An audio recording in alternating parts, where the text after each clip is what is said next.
Okie doke, we are live finally. Hi, Esther. Hello.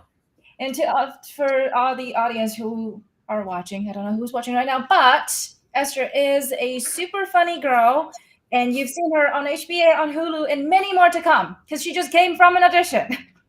So you are busy. You're so busy working. It doesn't feel like it, but it's I guess just today. Uh huh. Yeah. Okay. But In no. and out. But Yeah. you do a lot of shows. Like you do a lot of comedy wise. You're working a lot. I And don't know. I think that's a perspective thing. Like some people do like 4 shows a night. Like that's not me. I can't do that. There are people that do it, so it's perspective, isn't it? I think it's perspective. Number one is perspective. Number two is stamina. Like if like if you do have that Fair. stamina that you can hop around for shows, then sure, good for you. I don't. Right now, I don't have it. Yeah. Yeah, I can't say I'm one of those people. I try as much as I can. Would you say you're more of an introvert or extrovert? I definitely was a lot more extroverted when I was younger, but Uh-huh. I feel like with age, I'm getting more and more introverted. It And depends. It really depends on who I'm with. uh-huh. Um, yeah, if I'm with people who really know me well, I can be more extroverted. I think it's just like, who you open up more to, right? It's how you direct your energy. Who do you direct your energy to? Mhm. Yeah. I feel that too. Yeah. Well, first of all, thank you for joining me on this call. And this is really just me thinking about how comedy is helping us heal. So I'm like interviewing comedians to talk about how comedy has been healing for you. So what's your journey? How did you get into stand up? I got into it because an actor friend of mine was doing it, Mhm. and it was a year that I was going to leave the States for good. I was gonna move home to Taiwan. Mhm. So I think this is like 2016. Uh-huh. And then I sort of made a list of things that I wanted to do in America, and, like, I've never been to the Statue of Liberty. I was like, "Oh, I better do that." I even made a list of things that, like, I should give away to whom. Like, at the time, I had a bunk bed, Oh, and most of my friends did not have bed frames. So it was such a luxury to have a bed frame. So I was like, "Oh, I'm gonna give this to my friend, yeah, I don't know, Tegan, who didn't have it. I'm gonna give, my table that is like a real table to this college friend."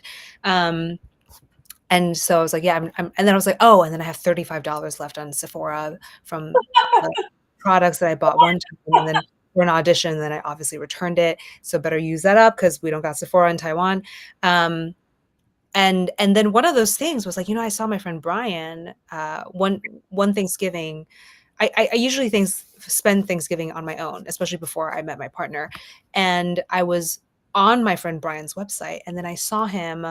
He had like a 5-minute tape at Gotham mhm. Comedy Club, and it was so funny because I didn't understand what stand up was before that, and I've never seen it in Taiwan, and it was so because like 2016, right? This is like 11 years ago, and so I just saw 9 it, years. and I was, oh, Sorry. this, Years huh? ago. 2016 is 9 years ago. 9 years ago. Sorry, instead of Yeah. going one up. And I was like, "Oh, wow, this is," and I've seen stand up before, but Mhm. I didn't find it to be funny, and I was just like, "Oh, this is one of those American things that I don't understand." But Brian's story, his name's Brian Luna, and great actor, and I never could relate to stand up, and I Mhm. just thought that was so incredible. Like, because he comes from, I believe his family's Mexican, and he grew up in Texas, and he grew up homeless. Um, and he just turned all these things into jokes, and I was like, I know what that means. I had never At that point, I hadn't discovered Margaret Cho, and I hadn't discovered any of the comedians that talk about Mhm. being an immigrant, and so that was, I didn't know you could turn that into comedy, and it was so fascinating to me. So I was like, "Oh, I'm gonna do that. I'm gonna do that one time before I leave." And that's what Oh. I did. I did it one time. And then once I got into it, I started booking a lot of acting gigs. Like I had this amazing gig at the Met Opera that paid me a lot of money. And then I booked I don't know what else, but that Met gig paid a lot. That was a good Was gig. it a commercial? Oh, Metropolitan Opera? Wait, yeah. So that wait, I no. worked So as a dancer mover for that. It was a really big end of the year show. They needed what are the like aerial movers that were like doing aerial spinning in the air, people who are creating the waves, people who are swimming in the water. that's a special skill. Yeah. And I didn't think I was gonna get it being a mover dancer. That's not my strong suit. Right. But anyway, it was a British production. They were very like specific with what they were looking for. And yeah, so I ever since I started stand up, I just put less focus on acting, and then acting just started doing really well, so I stayed. I love that. I love that. I feel like the same thing. Well, I've only been doing stand up for like a little over a year. So I started last summer ish. And I think the similar story with me is that after I got into filmmaking, all of a sudden, because I started making films during the pandemic, all of a sudden, everybody's reaching out to me about acting. They're like, "Oh, I have this gig, and I thought of you." Things like that. I'm like, I am not even actively pursuing it. So I think maybe it's synergy. I don't know. I don't know what it was. I just know, like I just remember, like, those events of things happened that way in Mhm. 2016, so that's when I first got in touch with stand-up. That's a beautiful story. People ask how I first got into stand up. It was because I was dumped by a guy over FaceTime, and I made him laugh when he dumped me on FaceTime. That Wow. that's like the short version of it. Listen, he could have ghosted you. The fact that he showed his face. I've been dumped by Facebook Messenger. Oh my gosh, how like was that like how long were you seeing each other at that Like, like 6 to 8 months? that's a long time. Yeah, he was a Chinese doctor too. He's not, like, from China, his parents were, like, from Fujian, but he grew up in Seattle, and he was, first generation Chinese, and I think it took him a while, and he was like, "I can't," 'cause he was a doctor at the time, he was a resident. Yeah. He was a surgeon at, Presbyterian. You're Presbyterian, so I remember all the details, bitch. This is, like, so long ago. And he was like and I think it took him a while to realize, he was like, "Oh my god, like, I'm a doctor, and you're an actor, and I can't take you home, you not a doctor, not even a lawyer or, like, iBanking or, like, finance." I hate that. Which is so Chinese, thinking back to it. It's, like, such a classic, like, like yeah, See, here's the thing. get it. I understand, but I also don't understand because I've never had that problem. I also had a friend who, just ended up dating an Asian guy for the long, like he's her longest relationship with an Asian guy, and then that guy dumped him for exactly the same reason because she's an artist, and he just can't really see like why am I dating an artist? I I understand, but I also don't understand if you know what I'm saying. Sure, but I mean, I understand where he was coming from. Mhm. I just don't understand why he didn't see that. Like, I wasn't hiding my job to begin with. So maybe it took him 6 months to, like, reconcile how above me he was. I don't know. Well, Whatever, he's in Texas now, he married a doctor. After he dumped me that week, he met that female doctor who's also from China, um, or first generation, and they got married, and now they have, like, I don't know, 2, 3 kids in Texas, something like that. that's well, again, it doesn't matter now, but like maybe I don't know if he met her and then he was like, "This is someone better. I need to dump this girl." Do you, Um, do you think that's the no, case? I think he was very happy that he found a doctor Oh, for himself. oh, Yeah. nice. Well, this Yeah, is good for him, good for him. So, yeah, He's out there saving people's lives, and I'm here slinging dick jokes, so I can't blame him. Is he in one of your bits? Do you have a bit? No. I No? mean, no, because I met him when I was not a stand-up yet. God, can you imagine? If he was a doctor and he was from China and I did all these, like, horrible, like, China fucking Taiwan jokes, I can't imagine he would be okay with that. Actually, I don't know. I don't remember. I am okay with that. I don't know. People It's are hard to say, you know, if he feels like his occupation is so much above mine, it's really hard to say how he would feel. I mean, I can't imagine he'd be okay with it if I talked about my partner so openly on stage and even, like, maybe roasting him a little bit, you know, like they would not know it was him. Well, I mean, well, he you would know, right? And they're like, "Oh, my boyfriend, blah, blah, blah," you know? you're Or kind of my or famous, so yeah, but, you know, yeah, otherwise, it's hard yeah. to say how he would feel about it. I don't know. But he did oh, I think he did reach out to me. He's like, "Oh, I hope your acting career is going great." I'm like, "Fuck off, dude, just Oh, fuck off. this I don't need you. I don't need your oh, fucking blessing. Go live your doctor life, all right? Go save the world, okay? Because 'Cause you're so important. You go do your shit." I feel like these people, I don't know, they probably just get an ego boost from your response or something like that because he dumped you first, and then he's like, "Oh, oh, I hate these people." Ugh, I mean, I think that's the reality of it. That was never meant to work out. yeah. And then I had another guy, ooh, also from China, now that I think about it, he was from Shanghai. His mom was from Shanghai, and, oh, he dumped me because also because I'm an actor. Because he was like, "I'm scared that" he was like, "Oh, you meet so many people every day." I'm like, "Yeah, I do." And he was like, I'm "So so you" insecure. huh? I'm so insecure. Is that what he's saying? No, so before me, he was cheated on by his girlfriend, Okay. and he was very, very scarred from it. And he kept feeling like I was gonna do the same, and if I am in an occupation that would meet so many people every day, then I'm definitely gonna cheat on him. And so he dumped me. Oh my god. See, this is people need to work on themselves. Like, And he, periodically would send me castings for extras, thinking he was helping my career. oh my gosh, Isn't that hilarious? it is. He I would think send me ex I'm like, "Well, oh gosh, thank you so much for looking out for my career of opportunities to be an extra on set. Wow, wow. Thank you for sending me to I'm already on the show, but thank you for thinking that I need, money off." I mean, yeah, just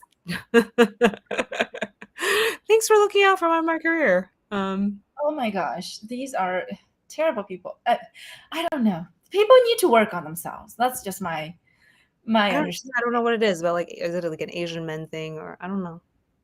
Yeah, I don't know. I don't know if it's an Asian man thing. I do think there are those people who are like that, and there are those people who are not.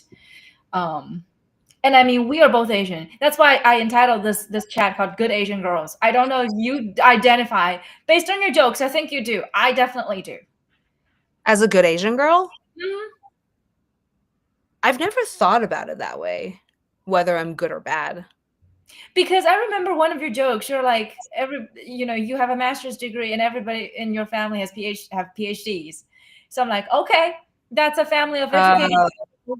But I don't. That's not the intention of the joke. That I understand. But I don't know, like, if you like, how do you see yourself if you don't identify as a good Asian girl? Because that's how I. oh. Well, I mean, I grew up as, like, the idiot in my family, like, the super Exactly. dumb one. I mean, do you guys have this I don't know if you guys have this stereotype in China, but in Taiwan, it's like if your parents sent you to English speaking schools, it's because you were dumb. You were like, because you can't go through like the 高考, you can't go through like the 3-day, the Oh, 我们讲联考, 你没有办法, you can't survive it. You're not gonna get into any good school by going through the normal route. mhm. So like, if your parents had some kind of way to like get you into a foreign English speaking school, that was their second option. Like if your family had enough of some kind of money or some kind of connections to be able to save your dumb kid, which was me. So it was a little bit like that. For me, I definitely grew up with the label and the stereotype of being like the dumb one.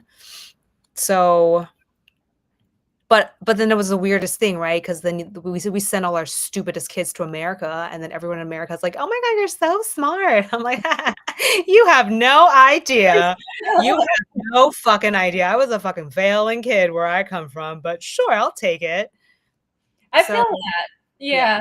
I feel that. I never, well, I'm an only child, so like it's not like, I do not feel like I'm dumb or anything, but I do remember I had so much insecurity about math. My math level certainly does not fit the Asian stereotype Me at neither. all. Me neither. Exactly. And then Even though, like, in high school, so I came here for last year of high school.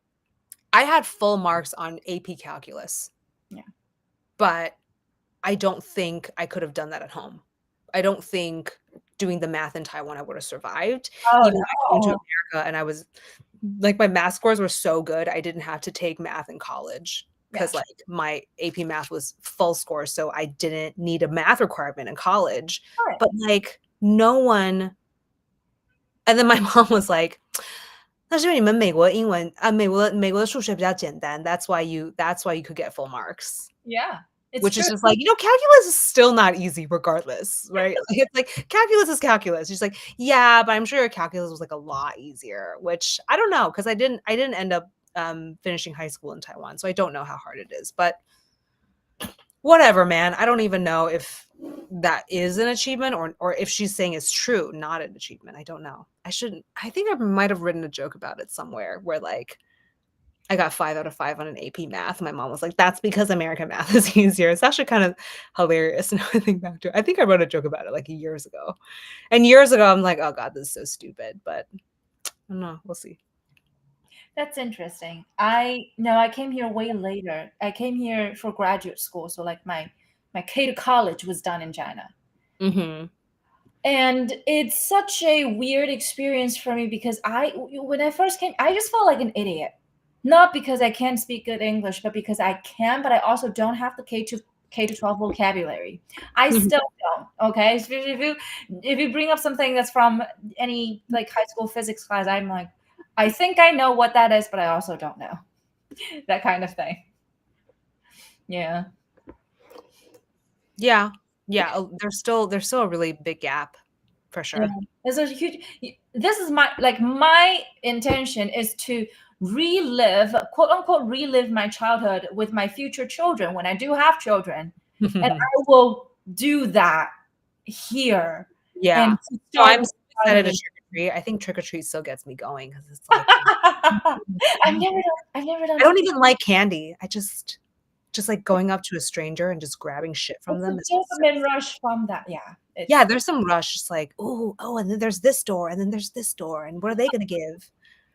There's something really exciting about that. I yeah. mean, yeah, I might do that. I don't even need a kid, I'll just do it. Just walk in my neighborhood, just get stuff. Right. Who says adults can't do trick or treat? Yeah, You can. You can. Yeah. exactly. I think that's so okay. I am curious, how do you feel like comedy? I sometimes feel comedy is a type of therapy for me. Do you feel the Mhm. same? I don't feel like that is the case, Uh-huh. but I do think comedy helps me process stuff. Hmm. Um, but I don't think it is therapy. I don't think it necessarily makes me feel better, but it does forces me to process thoughts or it does forces me to translate what I'm feeling now into something. I think that's actually the purpose of therapy. No, therapy is not meant for you to feel better, but to help you process things, like to help you feel things and Mm. verbalize things. If you do talk therapy. Well, I've been in talk therapy for 10 years. It's funny, my Oh, therapist last week told me, she was like, "I don't think you need more talk therapy. It's not helping you anymore." I'm like, "I agree." Um, I think talk therapy is like understanding where things come from, and it explains why you react certain ways. Um, or how you behave, or why does something bother you, or why does something trigger you, um, so that you heal in that understanding of yourself. It's like, oh, because this happened, because of something, therefore I feel this way, or therefore whatnot. I don't think stand up does the same thing. Mhm. I think it can be a form of expression. I think sometimes there's something very cathartic about turning something you're very passionate about on stage and then having the approval of your audience. Mhm. But I don't think that's always the case. Like when I do my joke about being the only person in my family with a master's degree and then like everyone in my family is smarter, like there's no like healing I get from that other than like that is just the facts and it's true. Mhm. It's playing against a stereotype, so I don't really feel anything about it. Mhm. Um,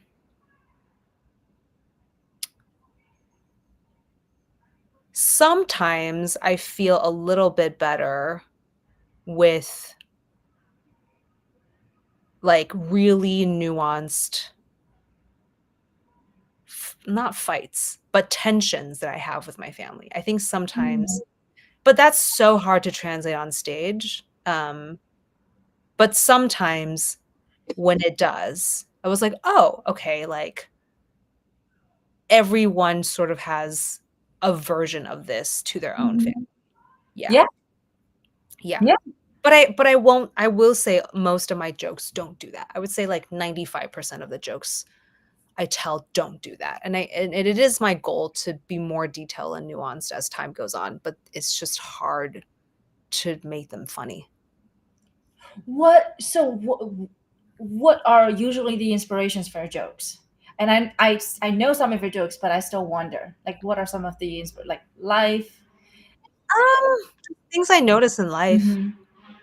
pretty Yeah. much. Things I think about, things I notice. And do you think Yeah. what makes you keep going in terms of comedy? What's the do you get a Because I'm booked on shows and I have to show up to wait, it. what did you say? I said because I'm booked on shows and I have to show up to it. So that's external. Yeah, it's pretty external. Yeah. I don't think I'm one of those people, like, that's, like, so on fire or Mhm. crazy about it. Mhm. Yeah. I mean, I do it because I like it, but I'm not crazy about it the way I feel like a lot of other people are.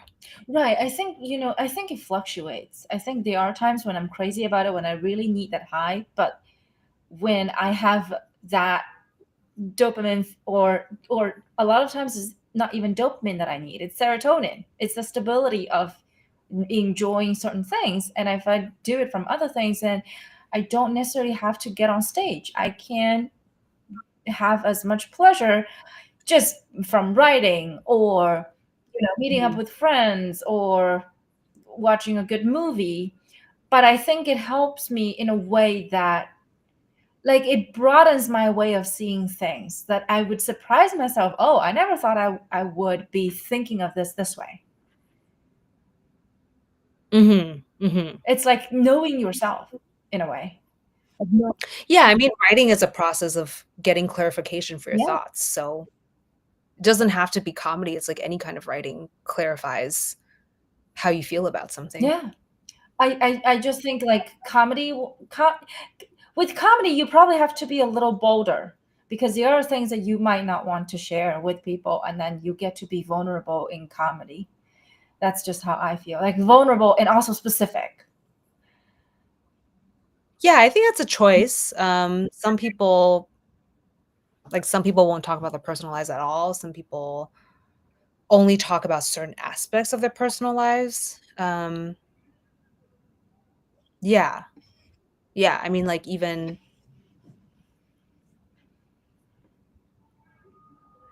like, we'll take Ali Wong, for example, right? So she after she did that special, she did have a divorce with her husband, but she never got into the details of the divorce. She never got into I mean, she talked about Mhm. it, but to what degree and to how much detail is up to her. Right. So, I mean, I'm sure she didn't have to talk about it. She could she could easily fill it with jokes about her kids, jokes about her mom, and it was a choice of hers to talk about, like, feeling like she needs something crazier in her sex life, right? I mean, Are you talking about the her most recent? no, I think it's the one before that. Oh, oh, okay. Because in Single Lady, I actually thought that it was a little trauma dumping for me. For Oh, yeah, really?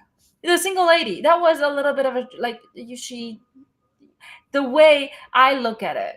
But maybe that's just because I'm way too sensitive about it. It could be that. Yeah, I mean, I remember her talking about, like, dating after her Uh-huh. divorce. Um, but I remember the one before that, she was talking about, like, needing something crazier and her relationship with her husband. Oh. Oh, I see what you're saying. Yes. And then after that one, she had a Right. divorce, and then Single Ladies came out. But, yeah, but I think in that one, it's like, yeah, she talks about wanting to cheat on her husband and, Yeah, I um, remember. Yeah. Heart I yeah, think it's called Hard Knock Wife. yeah, I The don't first one is remember, Baby but Cobra. That was during her first pregnancy, and Hard Knock Wife was her second. There was a third one called Don Wong. Don mhm. I don't remember which. I just I remember there's think that, that's so yeah, maybe that was probably that one. No, you're right. I think yeah. No. That, it's I think that's why it's a little scary. Like, how much do I actually want to dis that's her choice. exactly. Like, for me, it's just like, how much do I and especially, for stand-up, I think I recently had a play, getting into residency at Stella Adler. I'm developing that play with them this winter, and in that play, I actually, using the character's voice, I have a lot of, like, my personal early childhood trauma in in the character's voice, but then I can really go far with it. I went pretty far. I made it a little dark, and then I add jokes to it, so it's now a dark comedy. But that's because I'm using the voice of the character, not myself. I don't think I can go that far in my stand-up without Hmm, not feeling weird. interesting. Yeah, Yeah, cool. it's yeah. I think that's why it's like yes, it's a choice, but it's also like, why am I choosing this? What does that say about me? And what does that say about my boundaries and limits? Yeah, Yeah, sure. it's I don't know. I have no answer to that, but I think it's just like an ongoing process of exploring and understanding. And I think that's the whole point of life is for that. Mm, mhm. So to wrap it up, what are we seeing? What can we see you? Oh, I can't speak today. What can we see you next in? Or what can we see you in next? Where are we going to see you next? There's something that should be coming out soon. Mhm. I can't say it until it comes out, Okay. but yeah. I'm trying to think, what can I say? It's supposed to be somewhere now-ish. Um, I'm in something else. I also don't think I can talk about it. I don't know yet. Okay, that's Um, fine. That's the life of I action. You I can't say. don't know when that's gonna happen. Mhm. That's So fine. but comedy show-wise, Yeah. I have shows every week, so, yeah, I usually post about it if I'm in it. On my Instagram, Mhm. I try to put a calendar out, but, it's a Yeah. lot of work to, like, put all the dates Yeah. on. Are you planning to do something like do a half hour, do a full hour, do a one woman show? Do you have that plan in the future? Yeah, I was gonna do either an hour in Taiwan, or do half an hour with someone else, but they haven't gotten back to me in terms of dates, so I feel like it's getting too late, like, between now and Christmas time, it's getting a little close. So I'm not sure if I'm gonna do it this year, but if the time works out, I'll do half to an hour, in Taiwan. Shows in Tokyo because my family's going on vacation there. Taiwan and Tokyo is so close. It's kind of like Mexico for us. It's just very, very close. What else? There's something else I'm supposed to. I'm possibly doing an hour in Melbourne in March, also in the talks right now. So nothing is sure yet. So and other than stand up, I'm developing a one-person show. I don't know when that's going to be done. I've been writing it for 6 months now, so I have no deadline for that. But it's basically my journey about like how I discovered my cancer, which is kind of a crazy story. It's kind of unexpected. It's weird. It's just like all the stars aligned, and it was the weirdest story. And Are you cancer free now? huh? Are you cancer free now? I don't know if there's such a thing as cancer free. From the research I've done, I don't know where I read this, but when I had cancer and I was about to get into surgery, I did a lot of research. And one of the research that said, like, everyone in their lifetime, they get cancer at least once. They Mhm. just don't know that they have it. Yeah. And what happens is that your cells regenerate and they regenerate off the cancerous cells. Their cancer cells leave your body. And so at least once, everybody gets at least one. And it's just because in that moment, you didn't do a test to find out that you have it. So that's how you don't know you have it and you think you're cancer free. So it's one of those things that you never really know. Right. And even if you are clear of it, it's timing. Even people who are like, oh, like, remission. I want to say remission is like what, technically 5 years. I'm definitely not there yet. I'm only a year in, but even then you're in remission and then it could come back again. So like, what does remission even mean? I don't have enough knowledge on that. I'm pretty new to cancer. I don't have too much knowledge other than what I This know. is very scary because I mean we're so young, like like we're in our 30s, like we were. It's just way too young for us to have cancer. Yeah, for sure. Yeah, Absolutely. No, I remember you telling some of the cancer jokes. I look forward to seeing that show. I think if people can relate. I do not know anyone who has not had cancer once or who does not know someone who has cancer. Like either you have cancer or you have had cancer or you know someone who has had cancer. Right. Right. Totally. That's Totally. exactly. That's just The nature of it. Yeah. yeah. So if you have any shows, I'm happy to promote. Send me a link. This is going on the internet. It will just be there as long as I keep my channel alive, which I will, and then people will just see that link, whatever link that you sent me. Cool.